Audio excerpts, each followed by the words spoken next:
Good morning all of you. कल की class में हमने बात की थी स्टेजेस ऑफ डेवलपमेंट, ठीक है, यानी विकास की अवस्थाएं।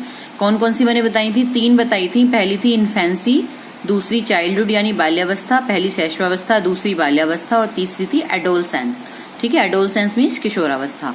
तो कल हमने इन्फेंसी को बताया था कि किस तरह से जो मेंटल रैपिड डेवलपमेंट की जो अवस्था है वो होती है, वो इम्पॉर्टेंट पीरियड होता है लाइफ का। और कुछ सिम्टम्स हमने डिस्कस किए थे कि किस तरह से बच्चों में कौन कौन सा विकास के कौन कौन सी फीचर्स हम चाइल्डहुड इन्फेंसी में देखते हैं। ठीक है, आज हम डिस्कस करेंगे चाइल्डहुड, इसको हम डिटेल में डिस्कस करेंगे।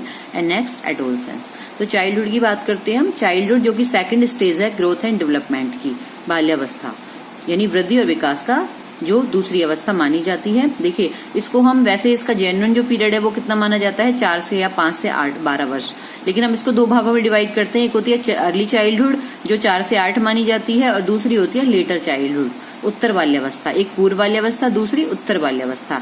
यानी अर्ली चाइल्डहुड 4 से 8 और लेटर चाइल्डहुड 8 से 12। ठीक है, तो बाल्यावस्था को हम थोड़ा सा आपको बताऊंगी कि किस तरह से में क्या क्या होता है। शैशवावस्था विकास था रैपिड मेंटल डेवलपमेंट का, और चाइल्डहुड विकास है मेंटल डेवलपमेंट के साथ साथ जो हमारा फिजिकल डेवलपमेंट है वो बहुत अच्छे से होता है। यानी शारीरिक सौष्ठव, शारीरिक गठन की दृष्टि से बच्चे इसमें बहुत अच्छे से विकास करते हैं। इसमें जो बच्चा न्यूट्रिशन या जो चीज बच्चे को मिलती है फूड, वो बच्चे का बॉडी बिल्डअप बहुत अच्छे से होता है। और उसको खाया पिया कहते हैं ना जनरल भाषा में, कि खाया पिया इस उम्र में बहुत अच्छे से लगता है बच्चे को। डील डॉल अच्छे से विकसित होता है इसको, अगर उसको अच्छी सी देखभाल, अच्छा न्यूट्रियस फूड मिले तो। ठीक है, तो हम थोड़ा सा बात करते हैं कि इसको किस किस जो हमारी कह सकते हैं कि कुछ कोटेशन इसके बारे में दी गई है उनको, या किस किस तरीके से हम इसको जानते हैं। पहला है, it is called unique period of life. बाल्यावस्था को जीवन का आदर्श या अनोखा काल कहा जाता है। It is considered ideal period of physical development as well as all over growth and development. ये न केवल फिजिकल डेवलपमेंट का बल्कि पूरे वृद्धि और विकास का आदर्श काल माना जाता है, या वृद्धि और विकास की आदर्श अवस्था मानी जाती है। It is also called the period socialization. सबसे बड़ा जो इम्पोर्टेंट है ये सोशलाइजेशन इस उम्र में बच्चे का होता है। समाजीकरण की अवस्था ये कही जाती है, क्योंकि इन्फेंसी में बच्चे का लिमिटेड इंटरेक्शन होता है, वो ज्यादा आउटर वर्ल्ड से कनेक्ट नहीं होता है। लेकिन इस अवस्था में बच्चे कनेक्ट हो जाते हैं, उनका सोशलाइजेशन होता है, ग्रुप बनता है, दोस्त बनते हैं, पास पड़ोस को जानने लगते हैं, सराउंडिंग को जानने लगते हैं। तो ये बड़ी अच्छी सी अवस्था कही जाती है मेंटल, सोशल, मॉरल, हर डेवलपमेंट की दृष्टि से। In this period children connect with outer world, बाहर के वर्ल्ड से कनेक्ट होते हैं। देखिए, अब तक क्या था, फिर अर्ली चाइल्डहुड की बात करें तो 7-8 साल तक भी बच्चा कम जाता है, वो एक टॉयज मानी जाती है कि वो खिलौनों में रहता है, खिलौनों में से खेलता है। लेकिन जैसे ही वो लेटर चाइल्डहुड में आता है, बच्चे खिलौनों से का संपर्क टूट जाता है, खिलौनों में दिलचस्पी लेना कम कर देते हैं, इंटरेस्ट लेना कम कर देते हैं।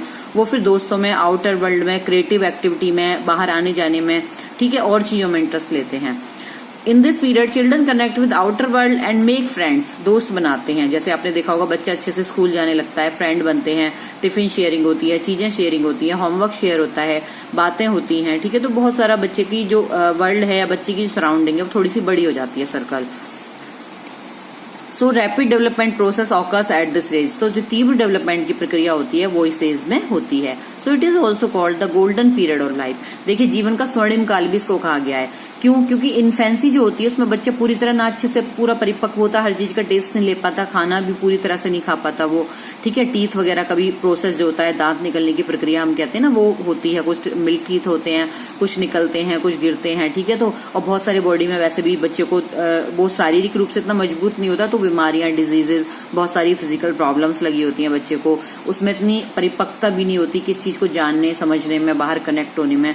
तो इसलिए हम, लेकिन माइंड बहुत रैपिड होता है उसमें भी, लेकिन फिजिकली बच्चा इतना मैच्योर नहीं होता, और मेंटली भी।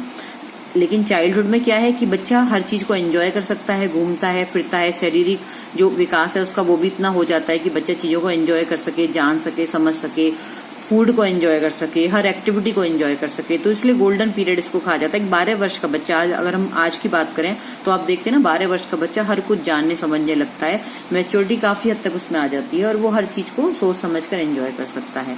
ठीक है, तो इसलिए चाइल्डहुड को बहुत अच्छी एक आदर्श काल कहा गया है वृद्धि और विकास का। किशोरावस्था को देखिए, हम चाहते हम भी ये कहेंगे किशोरावस्था भी तो है, बट एडोलसेंस में मैंने बात की थी ना, फिर कुछ और संवेगात्मक परिवर्तन तेजी से होने लगते हैं। फिजिकल जो चेंजेस है बॉडी में जो सडन आते हैं, रैपिड आते हैं, तो वहां पर बच्चा थोड़ा सा कहीं ना कहीं इस एज को समझने के लिए तैयार नहीं होता, और वो एकदम से थोड़ा सा चीजों को समझने के लिए उतना परिपक्व नहीं होता है, इसलिए हम इसको खतरनाक स्टेज या फिर थोड़ी सी मुश्किल भरी स्टेज कहते हैं। लेकिन चाइल्डहुड बहुत अच्छा पीरियड माना जाता है वृद्धि और विकास का।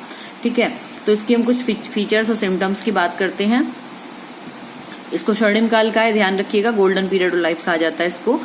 चेंजेस इन इंटरेस्ट, बच्चे की रुचियों में परिवर्तन होता है, यानी जो टेस्ट उसके शैशवावस्था में थे वो बाल्यावस्था में नहीं रहते, चेंज हो जाते हैं। जैसे मैंने बात की ना, खिलौनों से उसकी रुचि हट जाती है, क्रिएटिव या आउटर वर्ल्ड में वो इंटरेस्ट लेता है।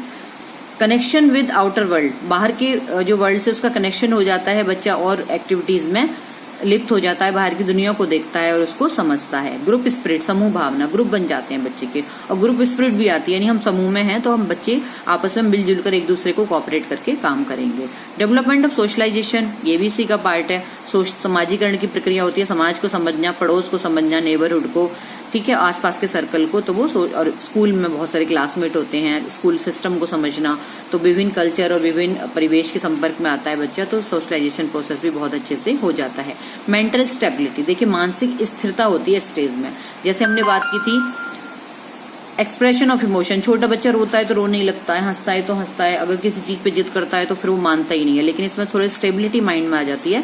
जो चाइल्डहुड के बच्चे होते हैं वो मौका देखकर या टाइम को देखकर खुद को थोड़ा सा कंट्रोल कर लेते हैं। अगर उनको पता है कि इस वक्त हमें चीज नहीं मिल सकती या इस वक्त मम्मी पापा इस पोजीशन में नहीं है, तो वो मान जाते हैं कि नहीं, हमें अभी इस चीज को नहीं करना है, अभी इस बात को नहीं कहना है। ठीक है, जैसे मूड देख के काम करना, अगर आपको कोई डिमांड करनी है, मम्मी पापा का मूड ठीक नहीं है, तो आप उस वक्त उस बात को दबा जाते हैं कि नहीं, बाद में करेंगे जब मम्मी या पापा का मूड अच्छा होगा।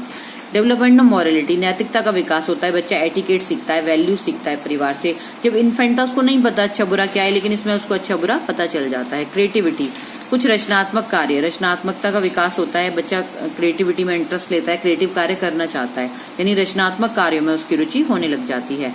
रैपिड फिजिकल डेवलपमेंट, जैसे हमने बात की, शारीरिक विकास बहुत तेजी से और बहुत अच्छे से होता है इस काल में, क्योंकि बच्चा हर चीज को एंजॉय करता है, न्यूट्रिशियस फूड को एंजॉय कर सकता है, और बहुत सारी चीजें हैं कि जब आउटर वर्ल्ड से करता है, फिजिकल एक्टिविटी करता है, तो ओवरऑल डेवलपमेंट पे तो इसका फर्क दिखता ही है। डेवलपमेंट ऑफ एक्सट्रोवर्टनेस, बहिर्मुखता, देखिए जो बच्चे चुप चुप रहते हैं, इसमें क्या होता है, अगर मान लो बच्चा इंट्रोवर्ट भी है तो भी बाहर के संपर्क में आकर, दोस्तों के साथ, ग्रुप स्पिरिट, समूह बनाकर, या बच्चों के साथ, अपने क्लासमेट के साथ, अपने दोस्तों के साथ रहकर, उसमें बहिर्मुखता का, एक्सट्रोवर्टनेस आ जाती है, बोल्डनेस आ जाती है, यानी बच्चा जो अपना, जो उसकी हेजिटेशन की आदत होती है, झिझक होती है, वो निकल जाती है। तो बच्चे एक्सट्रोवर्ट अपने आप होते चले जाते हैं। कई बार हम कहते हैं तो अपने अपने में रहता है, लेकिन वो थोड़ा थोड़ा एक्सट्रोवर्ट होते जाते हैं, ना चाहते हुए भी कुदरती।